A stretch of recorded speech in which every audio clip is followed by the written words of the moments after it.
Dear friends and investors, welcome to the March update on investments and markets. We've almost finished the financial year 22-23, and least to say that it was been a very eventful year. It started with the war in Russia and Ukraine.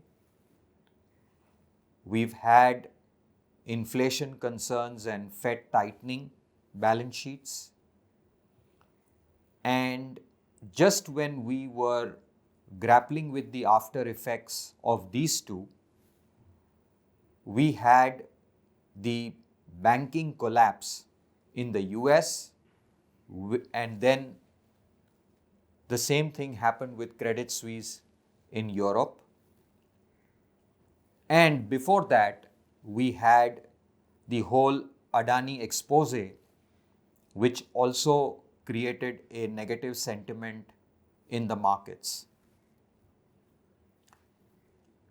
So today, in this month, we will largely talk about what the banking crisis in the US and Europe means for two important sectors in India. One is IT, the other is banking, and the market as a whole, and whether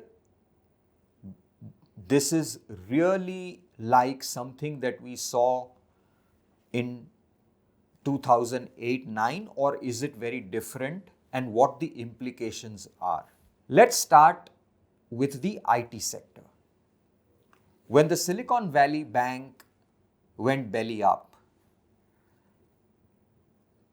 there was, and then subsequently you had two other banks fail, and this has never happened in many years in the US, where so many banks have failed in such a short period of time.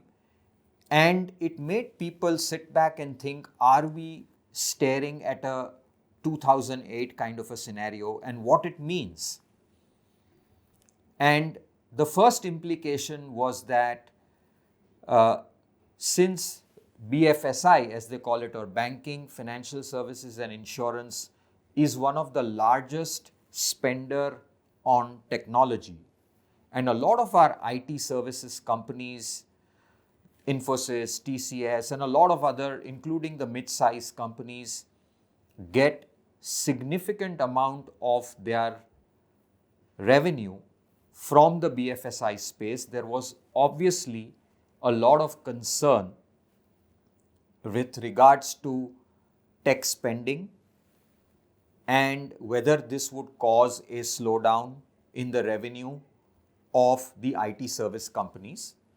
And we've already seen about a 10% plus correction in the IT index as the sentiment for tech stocks soured because of the banking crisis. Now, we believe, and we've spoken to a couple of experts, and we've spoken to the companies, and obviously the companies are still in wait and watch mode, and mentioned that they haven't seen anything significant as yet, significantly adverse, but they were all watching the situation, and maybe there will be clarity about that when the fourth quarter results are out, and that is also the time when these companies give a very strong guidance. However, we've tried to make sense of what the possible implications could be, both looking at past trends and also speaking to experts. And what we understand is that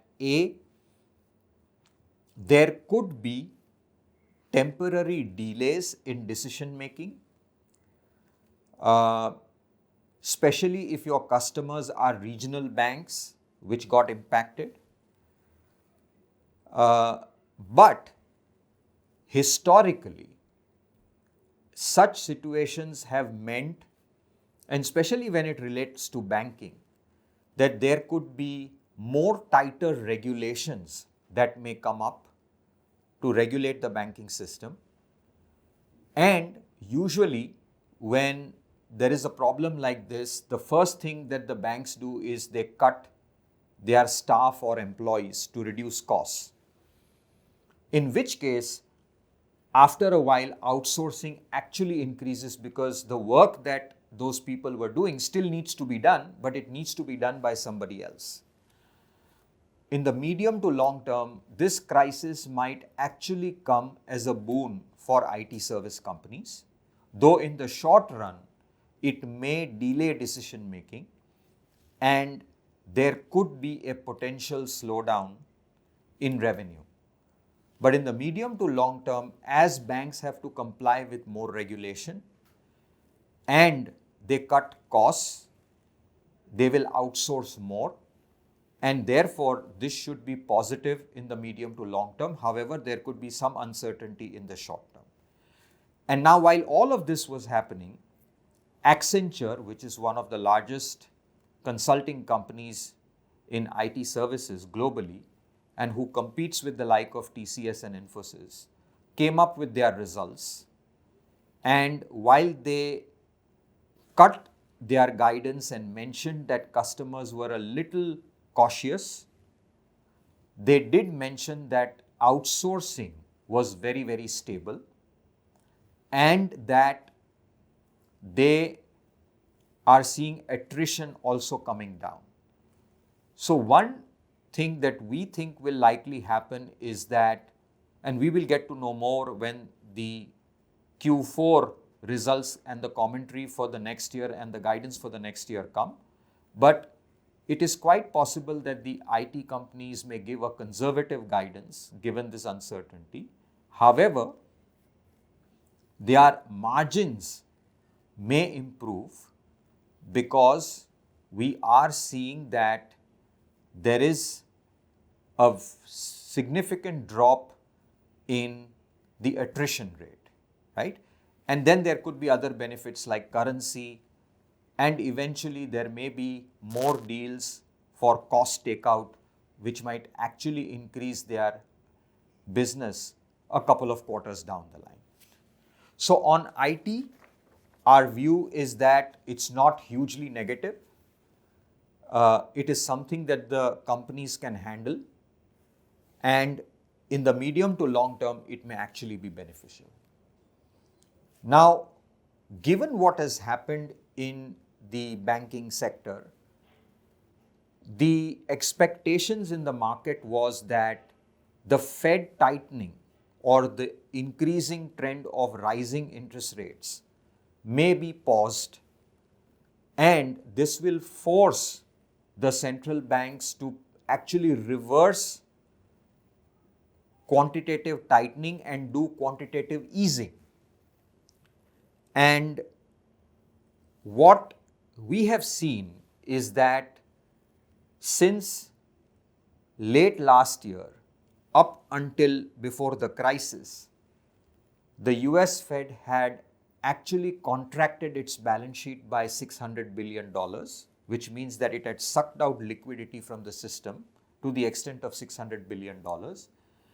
But immediately after the crisis, within a week, they expanded the balance sheet by 300 billion, right? So half of what they contracted, they immediately pour liquidity back because they didn't want a systemic collapse of the banking system. And they also ensured that all the deposits of Silicon Valley Bank depositors and a couple of other regional banks would be guaranteed so that there is no run on other banks.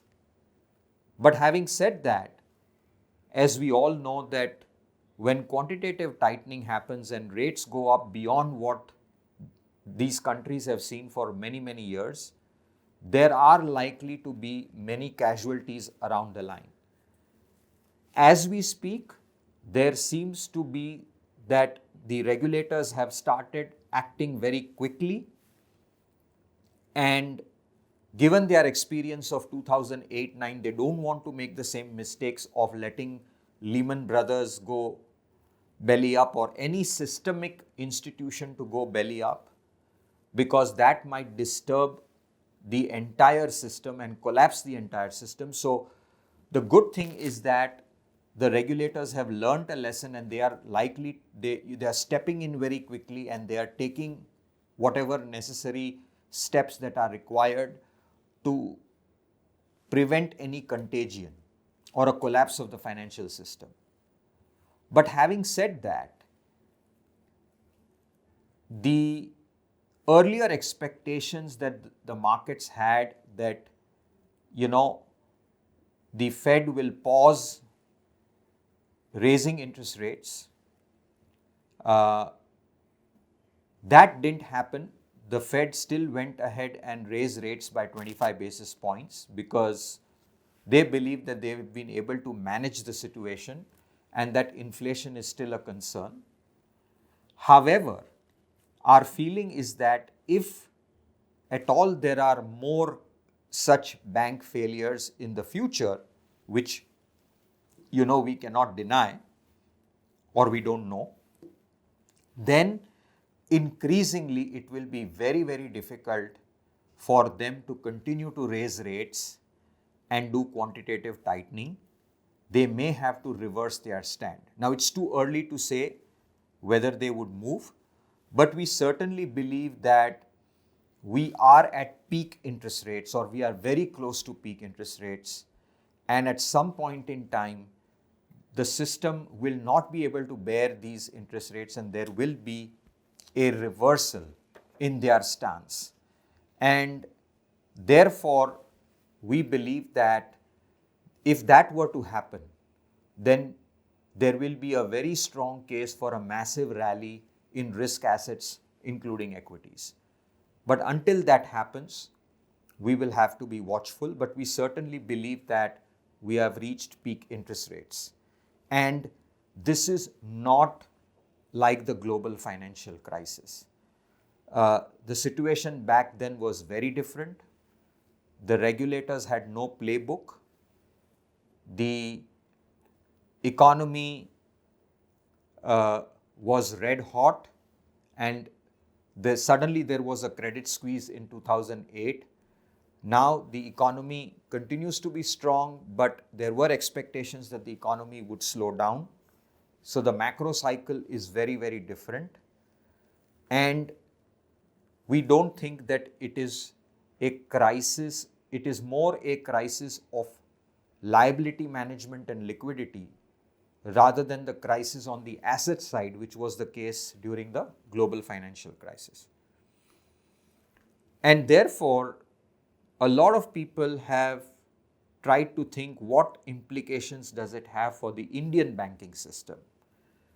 Now, the good news is that the Indian banking sector is currently very, very robust.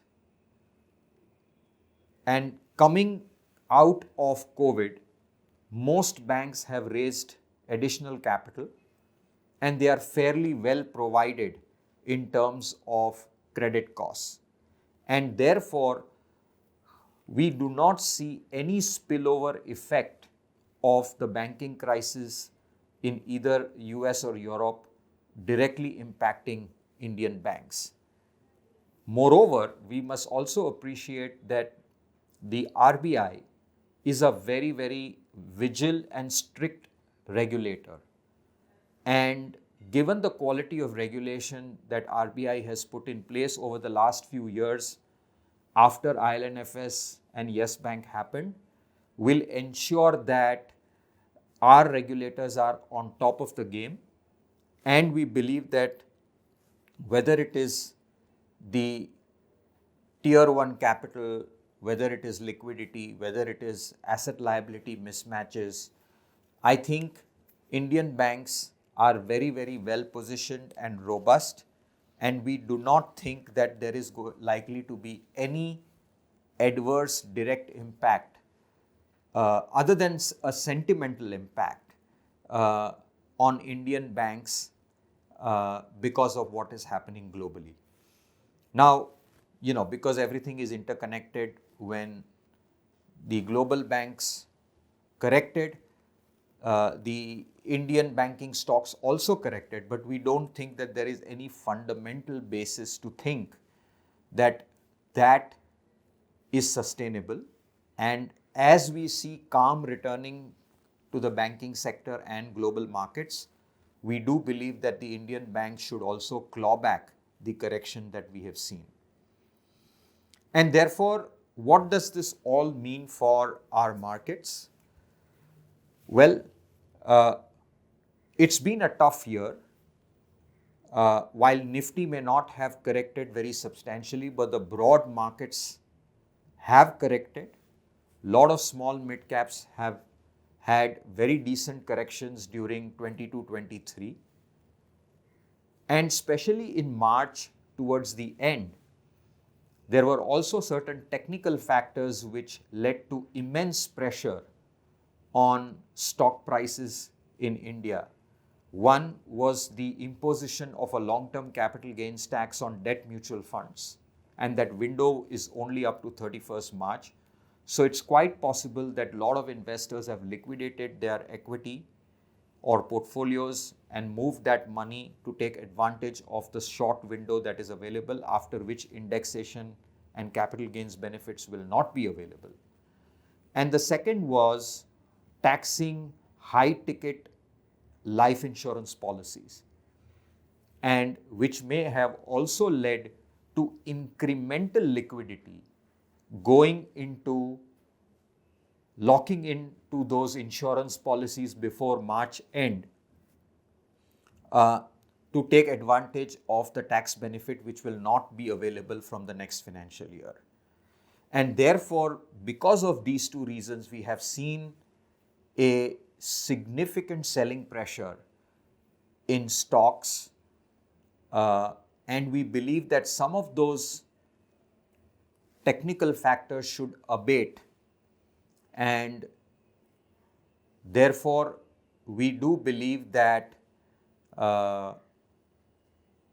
hopefully in the next financial year we should see the markets bouncing back. Having said that, we now believe that the markets are no longer expensive like they were. If you look at the 1 year forward consensus PE, it's at about 17.2 times, which is very close to the historical average, with improving return on equity and improving corporate balance sheets. So I think now markets are at pretty fair levels. We are approaching long-term averages, and going forward, while we may not see a secular rally immediately in the markets, but the markets will surely reward companies which are growing profits even in this environment, and therefore it is likely to be a stock pickers market. Overall, we are quite satisfied at the levels of valuations that the market is now trading at.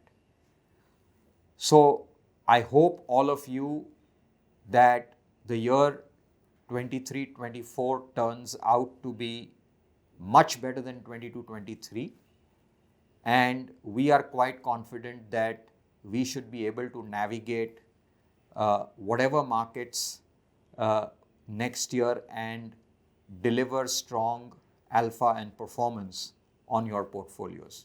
With that, thank you.